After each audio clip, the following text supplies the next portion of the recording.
तो अगर आपको जाई प्राइम या जाई प्राइम बी की या वाई और वाई बी की वैल्यू निकालनी है, so it will be calculated by this formula.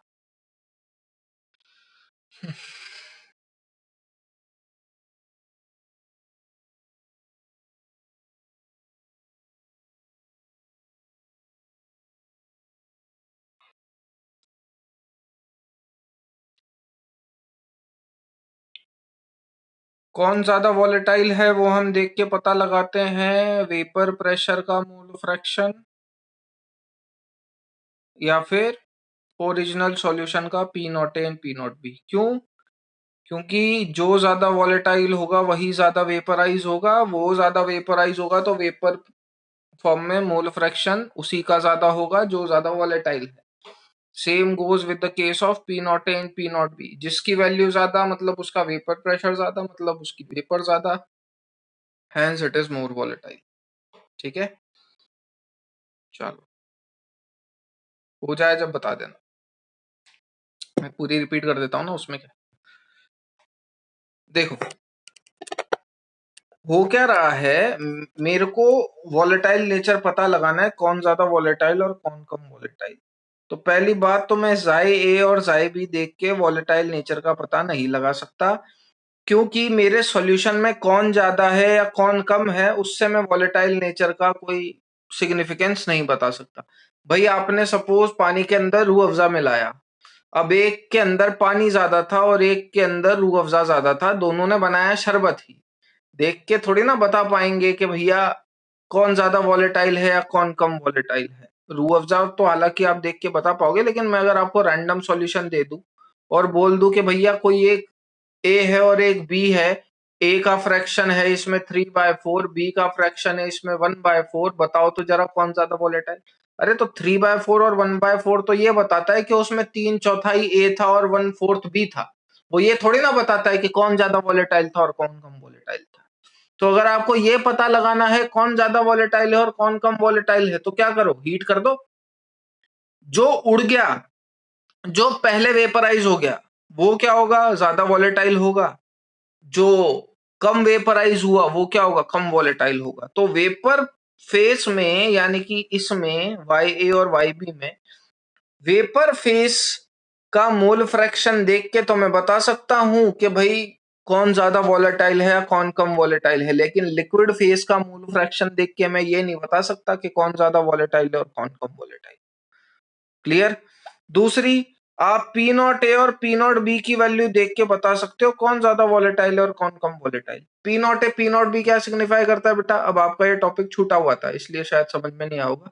P not a और पी नॉट बी सिग्निफाई करता है वेपर प्रेशर।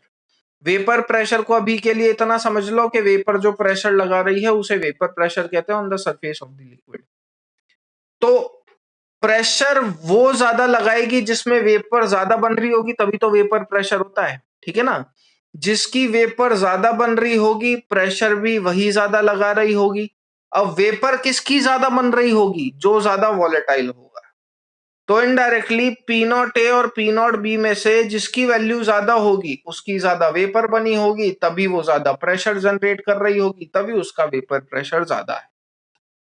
बात समझ में आई?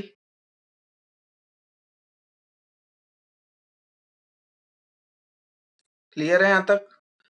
तो अब देखो, जैसा कि अपन ने कल बात करी थी, यहाँ पे क्या होगा भाई, पहले वाले यानी कि हटा देता हूं डायग्राम में, अब मैं रफ डायग्राम बना रहा हूं। ये आपका एक ब्लॉक था, ये आपने एक पाइप से कनेक्ट कर रखा था, ये आपका दूसरा ब्लॉक है, ठीक है। रफ डायग्राम है, डिटेल्ड नहीं है पहले की तरह। तो यहाँ पे कुछ मोल फ्रैक्शन था, क्या यहाँ पे ए और बी बराबर क्वांटिटी में वेपराइज होंगे क्या, नहीं। ए क्योंकि ज्यादा वॉलेटाइल है एज कंपेयर टू बी के, तो ए तो पूरा वेपराइज होगा, लेकिन बी कम क्वांटिटी में वेपराइज होगा या बहुत कम वेपराइज होगा। तो यहाँ पे अगर मैं बात करूंगा दैट इज ब्लॉक 2 में, तो भैया यहाँ पे सपोज आप मान के चल लो कि 50-50 था। सपोज यहाँ पे आप मान के चल लीजिए कि जो फ्रैक्शन था वो 50-50 था, यानी कि ए का मतलब जायज आईबी की बात चल रही है, यानी कि ए का जो मोल फ्रैक्शन था इन लिक्विड फेज वो 50 था यानी कि हाफ था, और बी का भी मोल फ्रैक्शन जो था इन लिक्विड फेज वो 50 था यानी कि हाफ था, यानी कि दोनों बराबर क्वांटिटी में थे। लेकिन जैसा कि मैंने बोला, कौन ज्यादा वॉलेटाइल है, क्या आप ये लिक्विड फेज का मोल फ्रैक्शन देख के बता सकते हो क्या? नहीं। तो बेटा अपन ने क्या कराया, अपन ने इसको हीट करा। जब मैंने इसको हीट करा तो सिर्फ वो वेपराइज होगा जो ज्यादा वॉलेटाइल है, क्योंकि मैंने माना था A is more volatile than B. तो जो ज्यादा वॉलेटाइल है वो तो पूरा का पूरा वेपराइज हो गया, लेकिन बी क्या हुआ, थोड़ा सा ही वेपराइज हुआ। तो जब आपने वेपराइज करवा के उसे कंडेंस करवाया तो ए की तो कितनी वेपर आएंगी यहाँ पे, सारी की सारी, लेकिन बी बहुत कम आएगा। इतनी बात समझ में आती है? तो यहाँ पे यानी कि सेकंड ब्लॉक में ए का फ्रैक्शन क्या हो गया, पहले वाले के कंपेयर में ज्यादा हो गया कि कम हो गया? फ्रैक्शन, ए का फ्रैक्शन पहले वाले के कंपेयर में ज्यादा हो गया कि कम हो गया?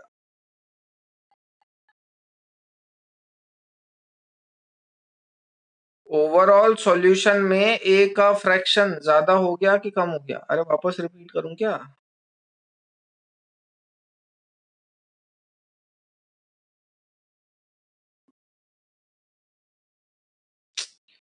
अरे बच्चों समझे नहीं क्या बेटा? तो इतनी देर क्यों लगाते हो जवाब देने में? अरे इधर ए और बी दोनों का मिक्सचर था, आप बोल रहे हो ए ज्यादा वॉलेटाइल है बी से, तो उसे हीट करोगे तो ए तो पूरा वेपराइज होगा ना, लेकिन क्या बी पूरा वेपराइज होगा क्या? अच्छा, लेकिन क्या बी पूरा वेपराइज होगा क्या? नहीं, है ना, बी तो थोड़ा बहुत ही वेपराइज होगा। तो यहाँ से जो वेपर निकलेगी और कंडेंस करके जो यहाँ पे आएंगी, उसमें ए तो पूरा का पूरा आएगा ना, लेकिन बी तो बहुत कम आएगा क्योंकि वो वेपराइज ही बहुत कम हुआ है। तो इस वाले सॉल्यूशन के अंदर इस वाले सॉल्यूशन के कंपेयर में ए का मोल फ्रैक्शन ज्यादा होगा कि नहीं? अब आप इसको एक और बार अगर जोड़ दोगे दूसरे कंडेंसर से, तो उसमें ए का मोल फ्रैक्शन और ज्यादा होगा। सिमिलरली थर्ड से जोड़ोगे तो और ज्यादा होगा। ऐसे करते करते एक टाइम ऐसा आ जाएगा जब आपके पास एक कंटेनर के अंदर सिर्फ प्योर हे होगा, और दूसरे कंटेनर के अंदर यानी कि बाकी बचे हुए कंटेनर के अंदर आपके पास प्योर भी होगा। इस तरीके से आपने क्या कर लिया, दो लिक्विड को सेपरेट आउट कर लिया है। बेटा बी कैसे गायब हो जाएगा? बी बचा हुआ है ना पीछे, गायब थोड़ी ना होगा। अरे वो वेपराइज नहीं हो रहा तो वो तो पड़ा हुआ रहेगा पीछे, ठीक है, गायब थोड़ी ना होगा। आप ए और बी को बिल्कुल सेपरेट आउट कर लोगे, ठीक। यही चीज कहलाई जाती है फ्रैक्शनल डिस्टिलेशन। खैर, फिलहाल तो मैं आपको एक हाइपोथेटिकल सवाल दे देता हूं, उसे सॉल्व करने की कोशिश करिए। कैलकुलेट, फर्स्ट पार्ट सॉल्व कर लेना, सेकंड में बता दूंगा। Mole fraction of A and be in vapour face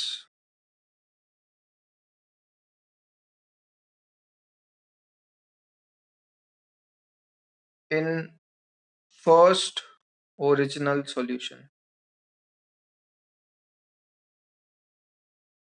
और दूसरा है mole fraction of A and be in first condensate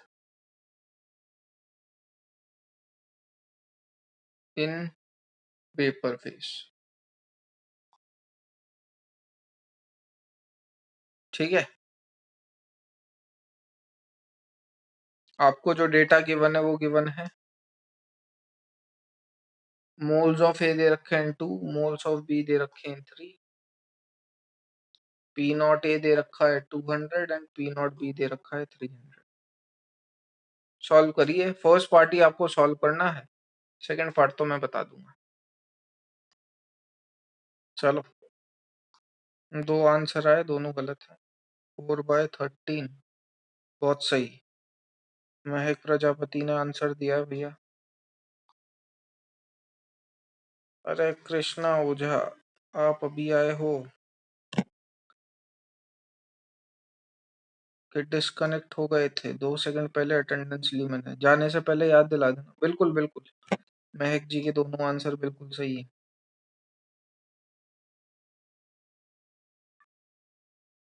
बिल्कुल, पॉलोमी का भी आई थिंक ठीक आया है। हाँ, कोई दिक्कत नहीं है, बस जाने से पहले मुझे एक रिमाइंडर दे देना, है ना?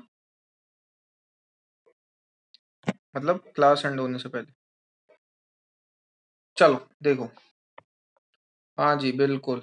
जवाब आए लोगों के। तो भैया अपने को क्या निकालना है ओरिजिनल सॉल्यूशन में, mole fraction in vapour phase. तो y अपॉन वाई बी का फॉर्मूला क्या देखा था अपन ने? P not A into N ही पुट कर दूं, जाए पुट करो या एन पुट करो, बात तो सेम है। Upon P not B into N B, ये फॉर्मूला भी आप देख चुके थे, ठीक है? तो इसको जब अपन सॉल्व करेंगे तो ये कितना आ रहा है, 200 इंटू टू अपॉन 300 इंटू 3, 4/9, ठीक है? तो बाई ए की वैल्यू कितनी आएगी भैया? बाई ए क्या होता था? Mole fraction. मोल फ्रैक्शन क्या होता है? Moles upon total moles. तो वाई ए के मोल्स कितने? 4, टोटल मोल्स कितने? 13। वाई बी के मोल्स कितने? 9, टोटल मोल्स कितने? 13। क्लियर है? ये अप्रोक्सीमेटली आएगा 9/13, 0.7 अप्रोक्स, है ना? चलिए आगे बढ़े।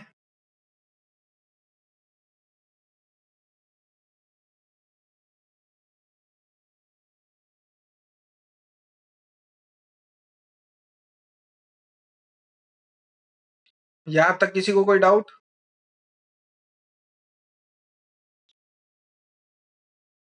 चलो, तो ये डेटा ध्यान रखना, 0.7। दो चार चीजें देखेंगे अपन। पहले मुझे बताओ, आपको जो दिया हुआ था Na बराबर 2, ए ज्यादा वॉलेटाइल है कि बी ज्यादा वॉलेटाइल?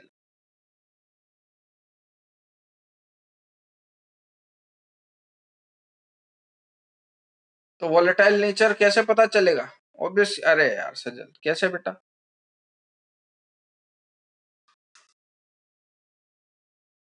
बी ज्यादा वॉलेटाइल है ना? बिल्कुल। चल, तो देखिए क्या फंडा है इसका। देखो, आप लोगों ने फॉर्मूला पढ़ा था, P बराबर पी नॉट ए जाए ए प्लस पी नॉट बी जाए बी, है ना? ध्यान से सुनना। लेकिन ये कहाँ लगाओगे आप? ओरिजिनल सॉल्यूशन में, ठीक है? क्योंकि वहीं पे आपका मोल फ्रैक्शन ऑफ लिक्विड जाए ए और जाए बी था।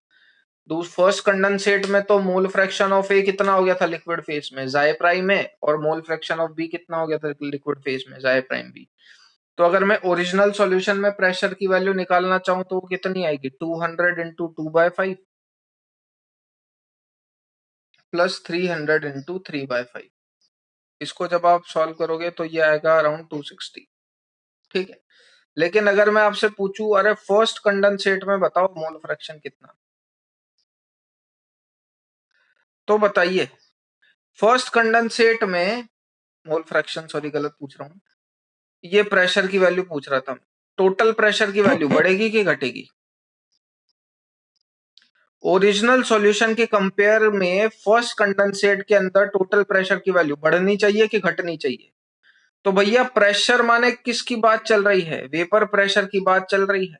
अब मैं आपसे पूछूं, वेपर्स कौन बनाता है? तो वेपर तो सर वॉलेटाइल वाला बनाता है। और वॉलेटाइल वाले का मोल फ्रैक्शन सेकंड कंडेंसेट में बढ़ रहा है कि घट रहा है? मतलब फर्स्ट कंडेंसेट में बढ़ रहा है कि घट रहा है? ऑब्वियस सी बात है सर, बढ़ रहा है। तो अरे वेपर प्रेशर तो वॉलेटाइल वाला कंपोनेंट जनरेट करेगा, और वॉलेटाइल वाले का मोल फ्रैक्शन आप बढ़ा रहे हो। मोल फ्रैक्शन अगर आप बढ़ा रहे हो तो वेपर प्रेशर भी क्या होगा? बढ़ेगा। मतलब आप जो फर्स्ट कंडेंसेट में प्रेशर निकालोगे उसकी वैल्यू ओरिजिनल वाले से ज्यादा होनी चाहिए, कायदे से देखा जाए तो। अब अगर अपनी ज्यादा निकल गई तो अपन अभी तक सही पढ़ रहे हैं, अगर नहीं निकली तो मतलब अपन ने अभी तक सब गलत पढ़ा है। तो देख लेते हैं। सपोज मैंने मान लिया फर्स्ट कंडेंसेट में जो प्रेशर ऑफ द सॉल्यूशन है वो P1 है। इट इज इक्वल्स टू किसके बराबर होगा? P नॉट ए इंटू जाए प्राइम ए plus P naught B into जाए प्राइम बी, ठीक है कि नहीं? विच इज इक्वल टू मैंने बोला था ना, यहाँ पे वेपर प्रेशर जाए और जाए भी था लिक्विड में, दूसरे में जाए प्राइम है जाए प्राइम बी, तो यही आना चाहिए था फॉर्मूला। तो इसके अकॉर्डिंगली जब अपन बात करेंगे 200 इंटू जाए प्राइम ए की वैल्यू बोलो कितनी लिखूं,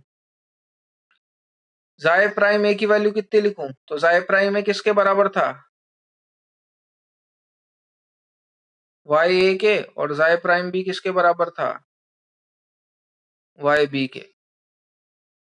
तो कितनी वैल्यू लिखेंगे, 4/13 प्लस 300 इंटू 9/13। इसको सॉल्व करोगे तो ये अप्रोक्सीमेटली आएगा 270। आप देख सकते हैं कि ओरिजिनल सॉल्यूशन के कंपेयर में फर्स्ट कंडेंसेट के प्रेशर की वैल्यू ज्यादा है। ठीक, बाकी अगर आपसे पूछा जाए what is the mole fraction of A and be in the first condensate, यानी कि आपसे जो वो पूछना चाह रहा है वो वाई प्राइम ए और वाई प्राइम बी की वैल्यू पूछना चाह रहा है, तो बेसिक सेंस से इसका फॉर्मूला बना सकते हो भाई, वाई ए अपॉन वाई बी किसके बराबर था, पी नॉट ए जाई ए अपॉन पी नॉट बी जाई बी। तो वाई प्राइम ए अपॉन वाई प्राइम बी किसके बराबर होगा, पी नॉट ए इंटू जाई prime A upon P not B into जाई प्राइम बी। निकाल के देखो कितना आ रहा है।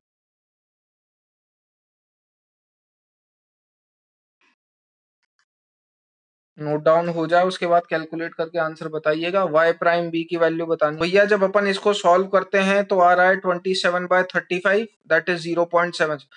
जरा बताओगे वाई बी की वैल्यू कितनी थी, तो हमने वाई बी की वैल्यू निकाली थी 9/13, ये आई थी अराउंड 0.7, जबकि आपकी वाई प्राइम बी की कितनी आई थी 0.77। क्यों, वॉलेटाइल वाले का मोल फ्रैक्शन बड़ा है। ठीक है, जिसने भी लिखा है डाउट है तो पूछो। हाँ विहान, पूछ पूछ पूछ बेटा। पी निकालने का एक मिनट, कुछ पी पी निकालने का क्या ऑब्जेक्टिव है, कोई ऑब्जेक्टिव नहीं, यू ही निकाल, अरे मैं तो बस ये प्रूव करना चाह, बेटा सुन, पहले एक बार नोट डाउन कर ले पूरा, फिर बता दूंगा। मैं आपको ऑब्जर्व्ड चीजें बता रहा हूं, मैथमेटिकली प्रूव करके कि अपन जो भी कह रहे हैं वो सब सही है।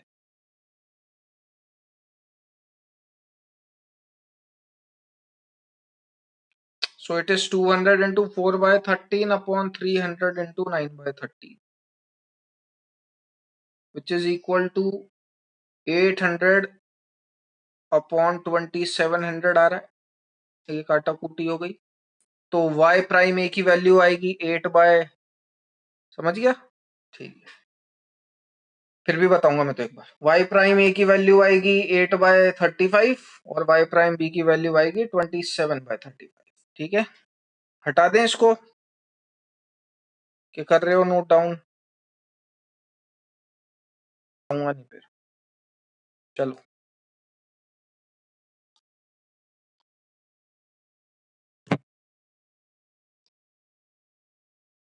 तो y प्राइम बी की वैल्यू कितनी आएगी 27/35, which is equal to 0.77। y B की वैल्यू कितनी थी आपकी, कितनी थी 0.7। आप क्लियरली देख सकते हो कि मोल फ्रैक्शन वोलेटाइल वाले का फर्स्ट कंडेंसेट के अंदर ज्यादा है as compared to original solution के, और ये अपन पहले बात कर चुके थे इसी बारे में थोड़ी देर पहले। ठीक है विहान, P1 का कंसेप्ट बताऊं कि समझ गया बेटा, वो क्यों निकाला है हमने ये बताने के लिए, क्योंकि अपने पास है ना, फिर भी बता देता हूं, दो सॉल्यूशन थे, पहले वाले के अंदर मान ले दोनों लगभग बराबर थे, तो इसके अंदर मैंने टोटल प्रेशर निकाला। अब ये टोटल प्रेशर क्या वेपर प्रेशर ही है,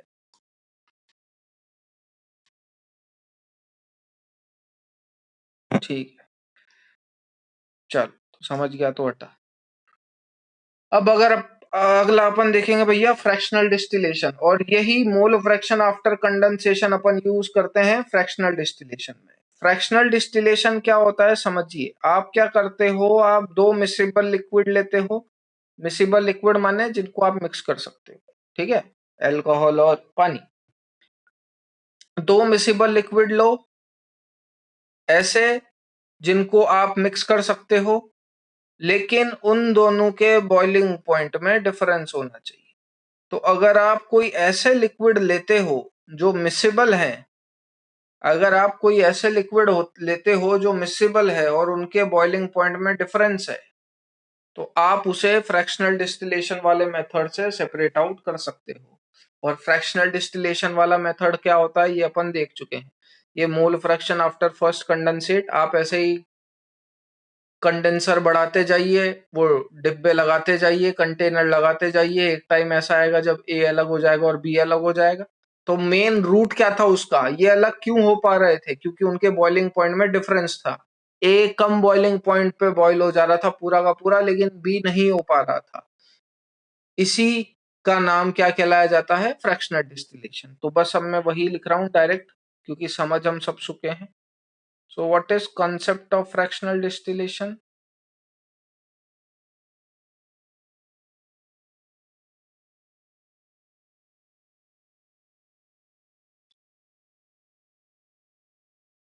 तो अपन इसमें लिखेंगे विद द हेल्प ऑफ, मेरे साथ ही लिख लेना, है ना, with the help of fractional distillation,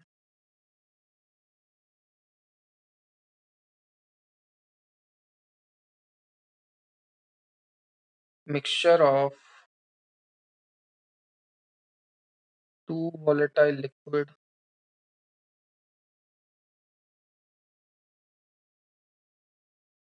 is separated. It is applicable for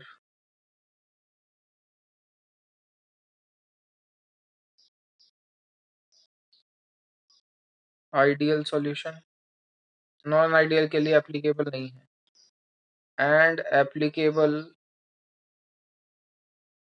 what is ideal and non ideal? तो नॉन आइडियल वो होते हैं जो हमने डेविएशन पढ़े थे, पॉजिटिव और नेगेटिव डेविएशन, वो शो करे, उसके लिए ये एप्लीकेबल नहीं है। जो सिर्फ आइडियल सॉल्यूशन फॉलो करते हैं, यानी कि P बराबर P naught is I plus P naught B is I B, ये कंसेप्ट आप सिर्फ उन सॉल्यूशंस के लिए लगा सकते हो। It is applicable for ideal solution and applicable only for those liquid mixture which have difference in volatile nature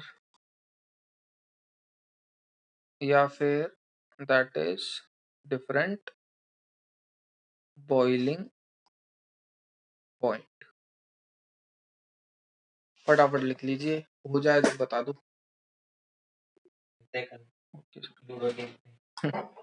पुराने वाले पे क्लिक कर लिया करिए, ठीक है। चलो, आपकी कन्वीनियंस के लिए वो पॉइंट भी लिख लीजिएगा। कौन सा वाला, that vapour face will always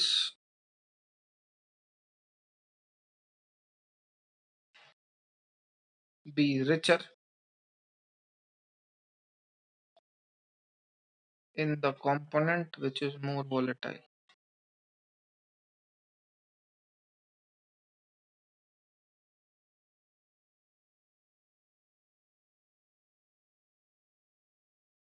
ठीक है, चलो आगे हम बात करेंगे उन सारी चीजों की जो आप पहले से उम्मीद करता हूँ जानते होंगे, जैसे टाइप्स ऑफ सॉल्यूशन।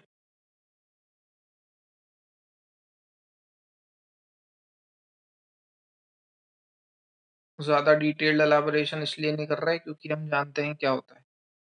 मान लो यहाँ पे क्या है, एक कंटेनर है, इस कंटेनर के अंदर प्योर ए प्रेजेंट है, सिर्फ ए। तो इससे डायग्राम ठीक नहीं,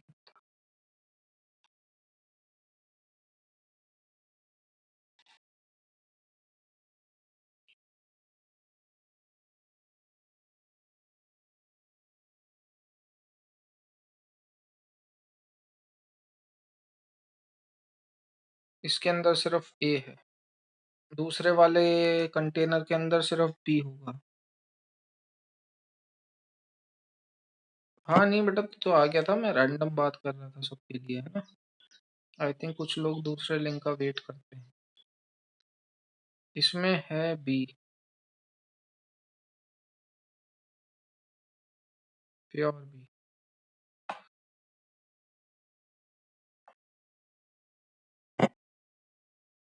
अब अपन क्या कर रहे हैं, इन दोनों को मिला रहे, तो the solution becomes A B, A B.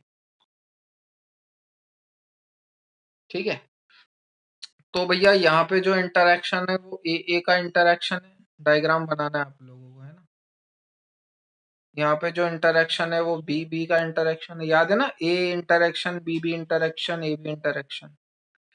और यहाँ पे जो इंटरेक्शन है वो ए बी का इंटरेक्शन है।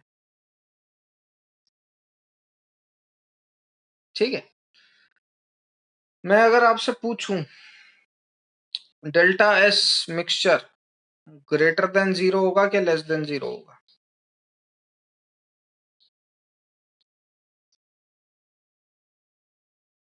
What is delta S mixture? Change in entropy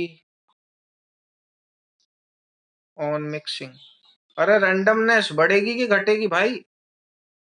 एक में सिर्फ प्योर ए था। अरे यार सुमित यादव, कैसे? बेटा ज्यादा होगी ना। एक में सिर्फ ए था, दूसरे में सिर्फ बी था, तीसरे में ए और बी दोनों है, तो नंबर ऑफ पार्टिकल्स बढ़े। नंबर ऑफ पार्टिकल्स बढ़े बेटा, तो रैंडमनेस बढ़ी। Randomness depends on number of particle, entropy depends on number of particles, है ना। डेल्टा जी क्या होगा बच्चा? डेल्टा जी मिक्सचर, मैंने क्या बोला था, डेल्टा एस हमेशा greater than zero and delta G mixture will be less than zero. ठीक है, तभी प्रोसेस स्पॉन्टेनियस होता है। ठीक, अब बाकी बचे दो चार टर्म, जैसे delta we mix. What is delta we mix? Change in volume after mixing. देखेंगे क्या होता है, इसलिए पूछ भी नहीं रहा, फटाफट लिख लो यहां तक। आगे सिमिलरली डेल्टा एच मिक्स क्या लिखेंगे? Change in enthalpy after mixing. फटाफट लिख लो। चलिए,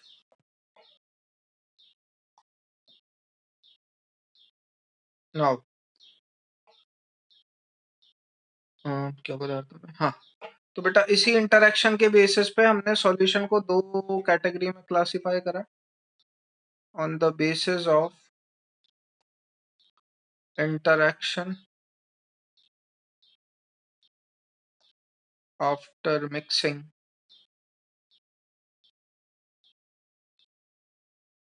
and value of delta V mix and delta H mix solutions are classified into two categories. क्या क्या है वो? Ideal and non ideal solutions.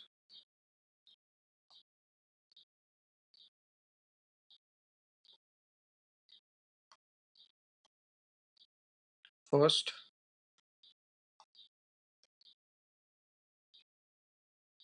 ideal solution and second is non-ideal solution. What is ideal solution? Solution which follows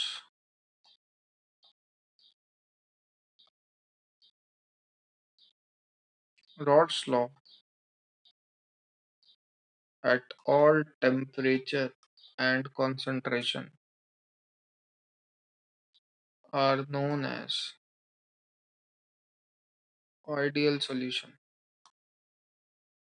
ठीक है, मतलब ऐसा solution जो Rawls law को हर टेम्परेचर और हर कॉन्सेंट्रेशन पे फॉलो करे, ऐसे सॉल्यूशन को हम आइडियल सॉल्यूशन बोलते हैं। मतलब P बराबर पी नॉट ए जाई ए प्लस पी नॉट बी जाई बी।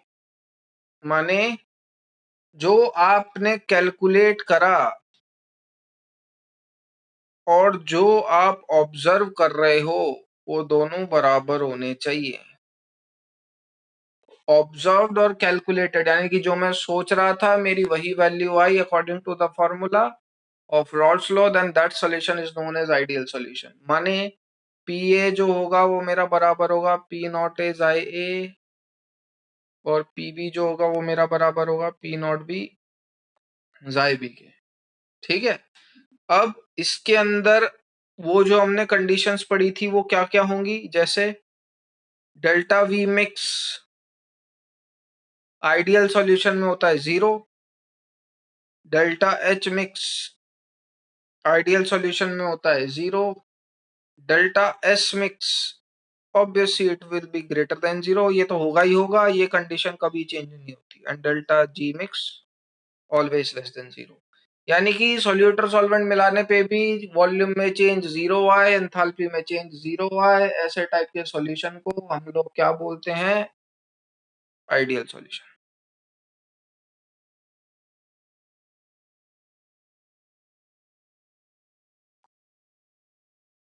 अब खुद ही बताओ, क्या कोई ऐसा सॉल्यूशन हो सकता है क्या जिसकी आप चीजें मिला भी दो और वॉल्यूम में भी चेंज ना आए? बस तो इसलिए बोला जाता है आइडियल दुनिया में कोई चीज नहीं। बट स्टिल हमें कुछ एग्जांपल्स ध्यान रखने हैं इसके। ठीक है, लिख लीजिए। मतलब उसमें ऐसा नहीं है कि वॉल्यूम में चेंज नहीं आता, बट बहुत नेग्लिजिबल आता है। ठीक हो जाए जब बता देना। चलिए आगे बढ़ते हैं, बच तो नहीं रहा किसी का।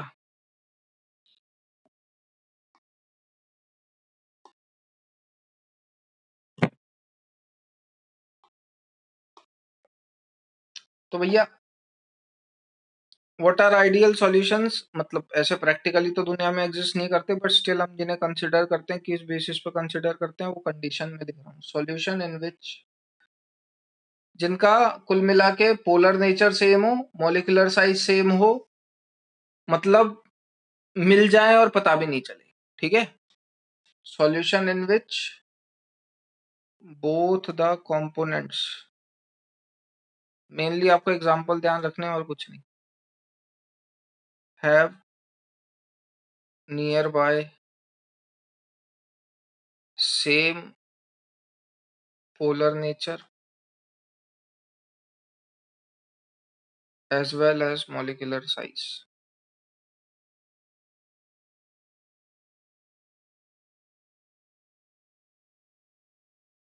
will form ideal solution। ठीक है, एग्जाम्पल C6H6 C7H8, ये आइडियल सॉल्यूशन का एग्जाम्पल है। CH3OH आप देख पा रहे हो सारे एक ही फैमिली के हैं। CH3OH एक हाइड्रोकार्बन है तो दूसरा भी हाइड्रोकार्बन है, एक अल्कोहल है तो दूसरा भी अल्कोहल है। डन। C2H5Cl2 C2H5Br2, और लिखना चाहो तो और लिख लो।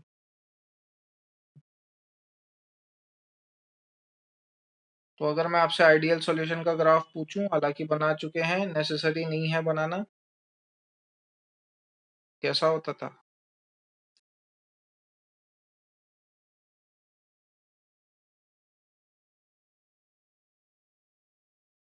ये होता था पी नॉट बी, ये होता था पी नॉट ए, ये होता था पी बी, और ये होता था पी ए।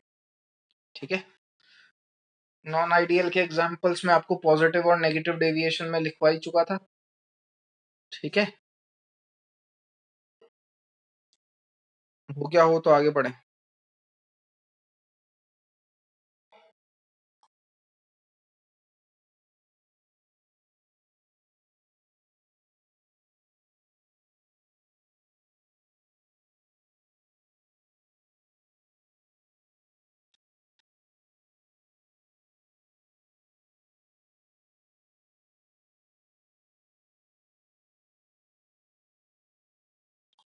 चलिए next, non ideal.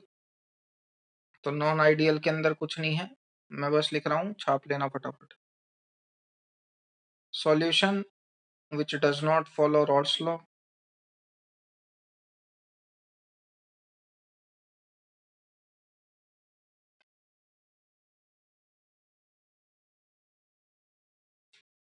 is known as non-ideal। मतलब यहाँ पे P observed is not equals to P calculated। What does that further signifies? Means P not equals to P not is IA plus P not B is IB। ज्यादा भी हो सकता है, कम भी हो सकता है, मतलब पॉजिटिव डेविएशन भी हो सकता है, नेगेटिव डेविएशन भी हो सकता है। That does not means that PA was not equals to P not is IA and PB will not be equal to P not B is IB। इसके अंदर अगर अपन बात करें तो delta we mix greater than zero भी हो सकता है, लेस देन जीरो भी हो सकता है, बट इक्वल टू जीरो नहीं आएगा। Delta H mix greater than zero भी हो सकता है, लेस देन जीरो भी हो सकता है, बट इक्वल टू जीरो नहीं आएगा। लेकिन डेल्टा एस मिक्स की बात करो तो वो यहाँ पे भी ग्रेटर देन जीरो होगा, डेल्टा जी मिक्स की बात करो तो वो यहाँ पे भी लेस देन जीरो होगा। ठीक है, तो आज की क्लास यहीं तक रखते हैं। From the next class we'll start colligative properties, और उसके बाद अपन लास्ट टॉपिक पे आ जाएंगे, हेनरीज लॉ। उसके बाद ये चैप्टर खत्म। चलिए।